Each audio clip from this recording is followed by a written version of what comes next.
अस्सलाम वालेकुम दोस्तों, उम्मीद है आप सब ज़बरदस्त होंगे। मैं हूँ शान और आप सब देख रहे हैं एग्रीकल्चर एंड इंफॉर्मेशन चैनल। दोस्तों, ब्रेकिंग न्यूज़ के तौर पर मंदी के बाद चीनी की कीमत में 300 रुपये तक की बेहतरी।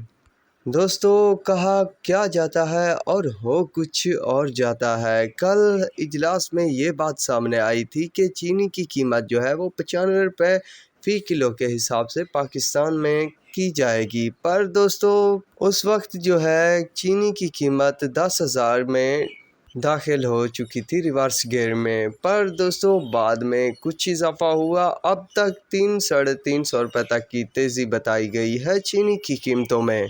जेडी 11,250 रुपये तक जा पहुंची है। बाकी मिलों के रेट में भी इजाफे हो चुके हैं, पर फ़िलहाल इसलिए ज़रूरी था कि आप दोस्तों को अपडेट दे दी जाए, ताकि आप ऐसा ना हो कि चीनी की फ़रोख्त कम कीमतों पर कर दें और जब मैं आपको बताऊं रेट बढ़ चुके हैं तो आप मुझसे भी गुस्सा हों। जैसे मेरा एक दोस्त मुझसे रूठ गया था 2 दिन के लिए कि उसने 50 से 60 बोरी 400 से 500 रुपये कम रेट पर बेच दी थी। तो दोस्तों, ऐसा ना हो कि वैसे हालात भी हो जाएं, तो इस वजह से मैं आप दोस्तों के साथ अपडेट शेयर कर रहा हूं, ताकि आप एहतियात बरतें और खूब इंजॉय करें। तो मिलेंगे जल्द ही नई वीडियो और अपडेट के साथ। अल्लाह हाफिज़।